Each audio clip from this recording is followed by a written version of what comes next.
Welcome to the Expert's Journey podcast, where we're all about creating your path to impact. Join your hosts, Dixie Mary Carlton from Indie Expert Publishing and Mr. Web Marketing Brad Houck, as we look at how you can grow your business and influence by leveraging your knowledge for profit.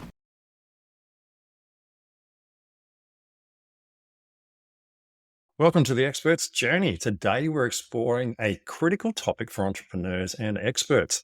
How to use social media and other platforms to promote your products and services effectively. Whether you're just starting out or refining your strategy, this episode will be packed with useful tips and insights to help you connect with your audience and grow your business online. Good morning, Dixie. Good morning, Brad. How are you going? This is a topic that I both love and hate. So it's one of those necessary evils, social media, it feels like at times. And there's never a right answer and there's never a right time to get into it, but you always know that you have to. Yeah, it's definitely one of those areas. I mean, social media is everywhere and you feel like it's pulling you left, right and center most times. And you watch the person sitting next to you getting millions of likes and you're getting none. None of it seems to make much sense in a lot of cases. And everyone keeps changing the algorithms and, you know, what worked last year doesn't work this year and what works this week doesn't work next week. And yeah, it's an endless pit of despair for many of us. Yeah. And you get that, you need to be on TikTok. And it's like, I don't want to be on TikTok. I want to be on Instagram. Oh, no. TikTok's where it's at. You know, you make it happen on there and then you go on there and you get no likes. It's a stupid cycle we go through, but it's not going away. It's getting more interesting, may we say, from the recent news regarding the content that's going to be coming onto our platforms. It won't be filtered anymore. And that's going to change things too. But that said, that doesn't affect us as business owners as such, except that we will be fighting more junk content. And so we need to really be decisive about how we're pushing out our content so we can tap into our audiences and really support our audience and really give them what they want so that they're not distracted by all the garbage that's being poured into social media. One of the things that I find really useful and which I say to my authors all the time is work out where is your target market? What social media are they using? So instead of thinking, well, hey, I like TikTok, so I'll put all my stuff there. It may be that your own market is more geared towards, reading what you're writing on LinkedIn, for example, or maybe you are more geared towards Instagram, TikTok, but finding out, and identifying who your market is and where they get their best information. That's where you've got to start. And despite what you might like or how you get your content and information, you have to tailor what you're putting out there to the market that you're trying to reach. I think that's the most critical and important thing that everybody has to realize before they start diving into, well, which one shall I use? Absolutely. One of the things I've noticed lately is that social media isn't very social. That might sound silly, but I can put up a meme and I'll get lots of likes on it. I put up something about business and I get one thumbs up maybe. You see this sort of stuff. And it's like, it's because you have to pay. Why? Why are people doing this? And that makes it really difficult when you're trying to build groups or trying to build a following, is that getting people to actually take an action, and you really need them to take an action because the way their algorithms work is very simple. They send out your message to a small group of people who are connected with you. If those people don't react to your message, then they don't share it any further. So you don't get the reach that you should have. So you might have a Facebook group of 2,500 people and you put a post out and you see that you've reached 29. Well, there's a reason you only reached 29. That's because those 29 didn't really react positively to your content. So Facebook didn't show it to more people. So we do, apart from paying a lot of money to advertise and pay for every post, what can we do to circumvent those misfunctioning or malfunctioning algorithms? Well, you made a really powerful statement then, and that is pay for likes. And the fact of the matter is that you really do need, if you want a constant stream of traffic to a website or something, you really do need to pay for some likes. But that's paid advertising and not just boosting posts. Boosting posts can be costly, doesn't get you anywhere. So we'll come back to that. But one thing I think you need to do, like always, is you need to define the goals of why you're doing it. And how you're going to hit your audience. In other words, the people who are going to buy you or your stuff. We've talked about this obviously thoroughly in a previous episode, but it is so super important here because otherwise you're just throwing mud against a wall. Yes, you have to put a variety of content out to see how that sits with your audience, but you need to define it as you go and push down where you're seeing the positivity, the positive reactions from your audience. So yeah, definitely having a plan in place is important. Yes, you're right. And, like with all plans, you've got to sit down and really put some forethought into what it is that you're trying to achieve before you start, just barreling on in there and thinking you're making things happen, because that can be expensive, especially when it's not working. What social media do you personally use or find is working the best for what you do? Well, it's really interesting. I have actually been focusing a lot on YouTube. Mm-hmm. Now, most people say, well, YouTube's a video platform. Well, yes, but it's also a search engine and a social media platform. And I'm getting a lot of reach on YouTube. So I might go and speak to an organization. There might be 50 people in the room. On YouTube, I can get 2,000 people seeing my videos and watching me. So, and then I get comments and I'm able to reply to all those sorts of things. So I'm finding for me as a social platform, YouTube is definitely one I'm going down. Second one for me is actually Instagram. Again, it's quite a good platform. LinkedIn, I am really bad at.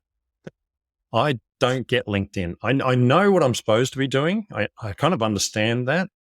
And we can discuss that because I've analyzed people's success. But I think it also depends on where you're situated. I see my friends in Singapore getting heaps and heaps of likes and conversations, and they all interact with each other. But then I see people in Australia getting nothing. So I'm thinking there's also a cultural aspect to which platform people prefer to actually do business on or do social media. I mean, I use LinkedIn a lot, and I do get a lot of business from being on LinkedIn, and I get a lot of engagement when I make the effort. But you do need to be active on it regularly, and you need to have a very good profile. You need to, I think Adam Houlihan, who I publish and work with, he's an expert on LinkedIn, so I've had the benefit of learning from him directly. And he's one who's always saying, look, there's only 10% of people on LinkedIn who are using it well, and the people who are using it well are getting significantly more traction. And that's true. I've found that to be the case often. It's a really good place to go to that I personally use if I'm looking someone up. I'll see if they're on LinkedIn so I can learn more about them. So I find that really useful. So it's a really great search engine for finding out more about people that you're interested in. And for authors, I believe that LinkedIn is a really powerful way of putting yourself out there in a way that's not the same as what you can have on your Facebook page, because you've also got the opportunity to have other people give you recommendations and talk about what you do. So there's a lot of power in LinkedIn.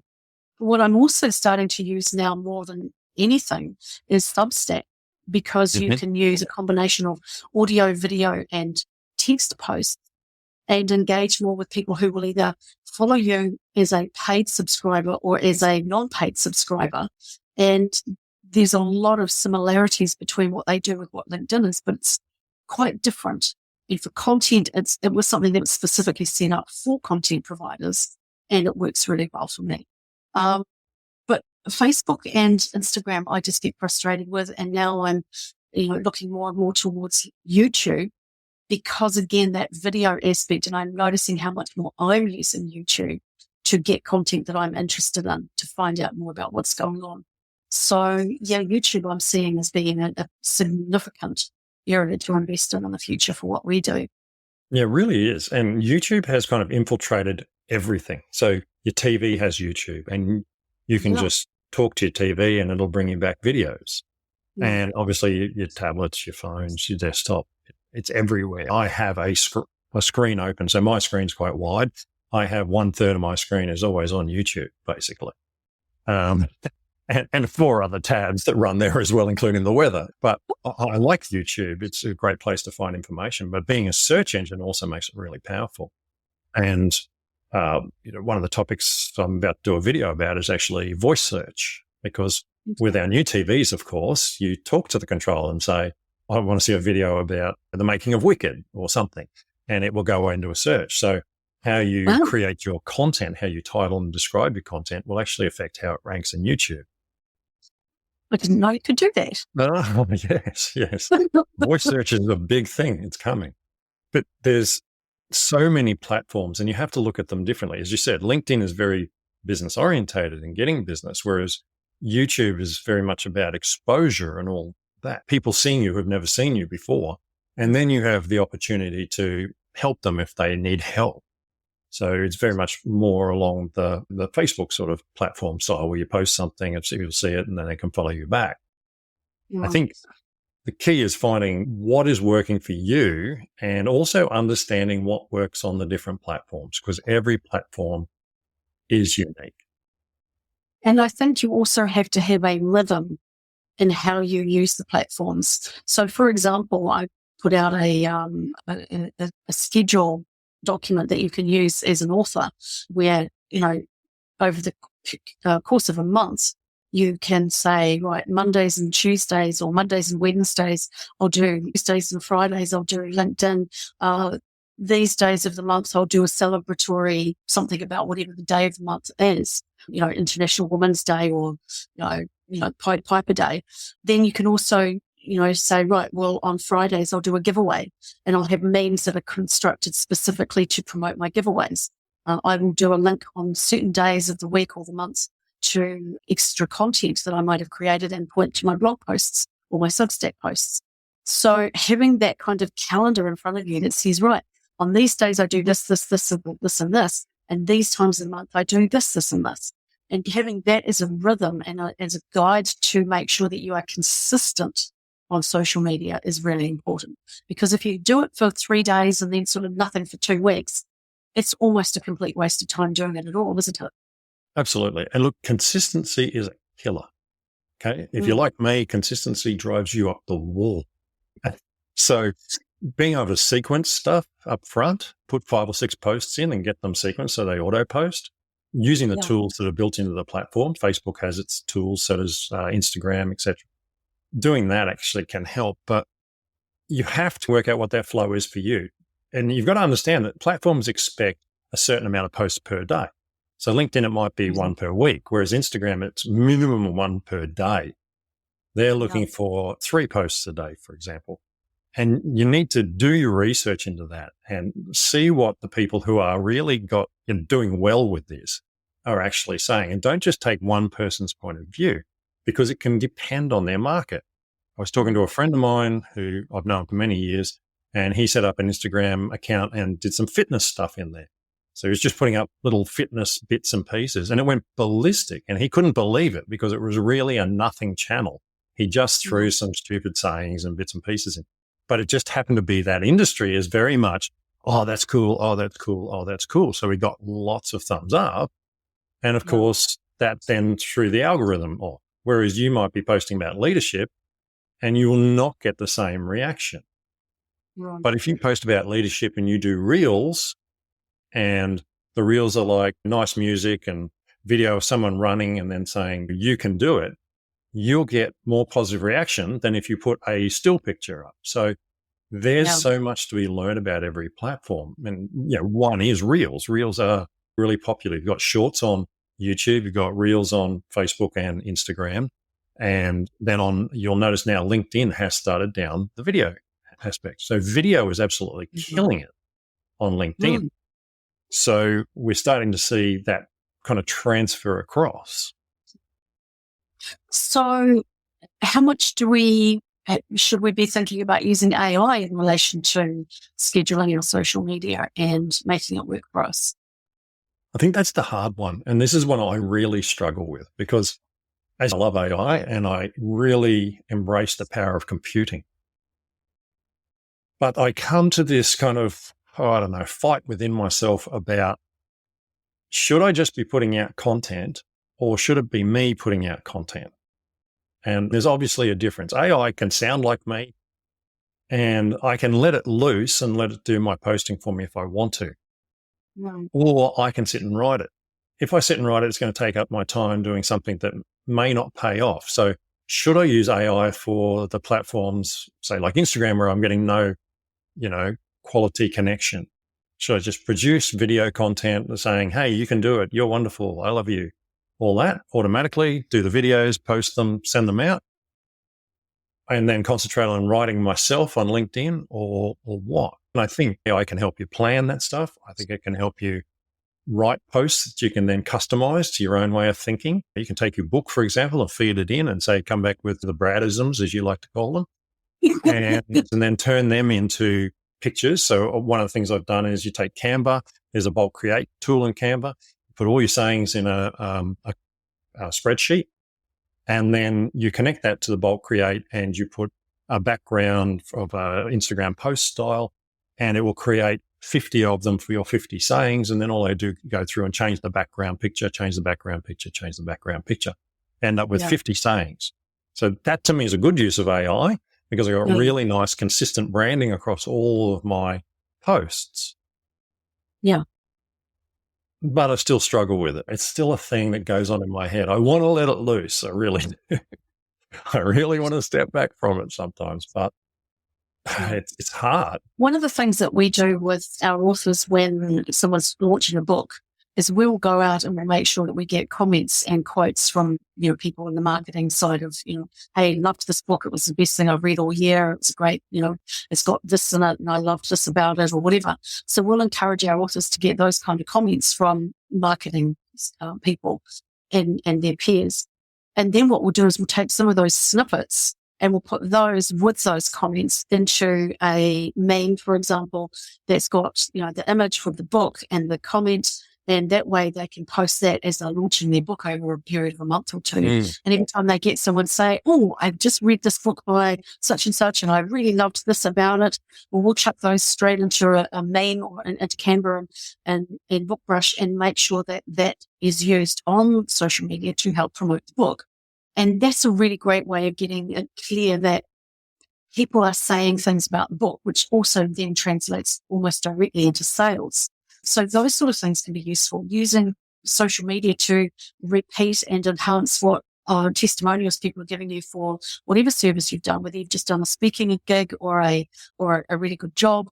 If someone said something good about you, put it into something visual and share it on your social media. That to me is a really good, effective use of my time using social media. Taking photos of my food or things that, not so much. No, I mean, if you were a food blogger, would be good. But you're someone that works with authors, so it's not really the thing, unless you want to do an authentic Here's Dixie page, in which case that's not part of your business profile, is it? That's like a private thing. So understanding that is really, really important. A couple of other things I thought we should touch on. The first is having a common point where all your social media comes back to. So you see people use Linktree, which is a really common tool, and there's a whole pile of other tools like it that you can buy. That basically, no matter what platform you're on, it brings you back to a mobile screen and it says, go here to see my videos, go here to get my book, go here. And it's all nice and neat. Now, alternatively, you can bring them back to your website, but I think Linktree gives you some options because you're giving them a range of things that they can go and see about you. So if you want to drive most of your traffic to YouTube, you can have that as your major part of Linktree. If you want to drive them to a special offer where they can get a book, you can have that. Hey, get my book, or whatever it happens to be. So it's really important you think about where your traffic's going. If someone follows your profile back, don't just send them to your website. Think really carefully about that, because you're working hard to get people to take actions. Don't let them just go randomly somewhere. No, that's right. Yes, you do want to put a bit of thought into how you manage the funnel process or the directive process of where you want people to go. Once they've read your book, send them to a landing page. The landing page should also have highlights of, this is where you get more. This is how I can, get you to put your email in and I can remarket to you. But you can also, on those landing pages, say, and here's my, Facebook group, and here's my tree, and here's my Substack posts or my LinkedIn posts. Please go and, find more of me on here. You have to have a plan and some methodology around that. And then I think we just need to very quickly touch on keywords, because keywords so that people can find you is another part of that. How do they find your book and your Facebook groups and your, putting something into a search engine? Where do you want them to go? How do you want them to find you? What do you want them to find you for? So the use of keywords is really important. Absolutely. It brings you back that full circle to SEO. Search engine optimization, or search everywhere optimization, is key. When someone types in your name into Google, you really want to see the first page full of things that link to you. So your LinkedIn profile, your Facebook group, your personal website, whatever. And aside from obviously your name, you want to be found for what it is you do or sell. So you're looking at those main keywords. So it's got Mr. Web Marketing is one of mine, for example. And you're looking to make sure that when people search for those keywords, you're also showing up, along with the more generic style keywords such as SEO or AI or whatever it happens to be. Obviously, phrases are better than single words, given the complexities of the internet these days. But you definitely need to be optimizing things and making sure you're always thinking about that SEO aspect. Will this show up in Google? Could this show up somewhere else? Does the heading say what this is about? Well, it'll entice people in. Yeah, absolutely. It's important to put, again, thought into what you're doing. You can't just randomly, start something without some thought and some preparation and some knowledge. And you have to learn about the platforms that you're using and work with the ones that are the best ones for you. And really, it just comes down to that, right? Absolutely. And look, it takes time. And I think this is really frustrating. So as you just finished a book called Microcourse Profits, and it's all finished, it's ready to go. And it's a lead magnet, but it's a full book. It's 120 pages. It's a good read. But it's called Microcourse Profits. Microcourse Profits, yes. Right. So basically creating micro courses and turning them into a 7-figure business. And it's for entrepreneurs and speakers and authors. But writing the book is almost the quickest of doing this. I've then got to create the landing page so that I've got somewhere I can send people when they want to get the offer. And then I've got the thank you page, and then I've got to set up the emails for the follow-up of that lead magnet. And then I've got to create the ongoing series of emails. And then what is that lead magnet going to sell up into? Now I need to finish doing the course to go with that. So I've got to do the course. And then I've got my group of people that I'm trying to create, guide them through on a monthly basis on creating micro courses and training. So there's so many things to do and we've got so little time. Sometimes I feel like I'm spinning my wheels. So you're creating all this social media content, you're driving it back to a page, but then there's so much more below that. It's like an iceberg. And it can be really powerful, but it takes so much time to do every single little social media step that leads to something else. Yeah, it totally is a full-time job being an expert. And one day it'll get easier, I'm sure. Absolutely. Now, when we started, we talked about paid advertising. So I'd just like to touch on this before we finish off. In the real world, I've always said, if you're not buying advertising, you're not in business. And that was something that was taught to me many years ago. And the reason for that is that when you buy advertising, you control the flow of people seeing your ads and coming to your website. If you rely on the likes of others to change the algorithm and to push your posts out to more people, it's not as effective as what it could be. So I truly believe that if you're going to push a product or something like that, you do need a separate ad series. And when I say ad series, I don't mean boosting posts. You can do that. If you get a post that's really good, you can turn that into an ad rather than just straight boosting it and set up an ad campaign using it as the basis. And because it's got all the likes on it, it's got all that love around it already. And that helps with people seeing already 100 people like this, so I might read it. But if you can set up ads and then run them back to a landing page, you're going to see results. It's a case of then optimizing the ads, optimizing the landing page, optimizing your offer. You can't do that when you've got random traffic. And this is something people don't seem to understand. When you have 100 visitors a day, you can make a heading change and then the next day see if you go up. if you have 100 visitors a day, you can change the price and see if you sell more. I've done this with books along the way when I first started online. When you got 1,000 visitors a day or 10,000 visitors a day, you can make subtle changes and see the effect straight away. And the only way you can do that if you don't have tons of SEO traffic is to buy ads. And Facebook ads are different. And same with LinkedIn. They're interruption ads. They pop up and they interrupt you. Now, that can be a good thing or a bad thing, but either way, that's the way it is.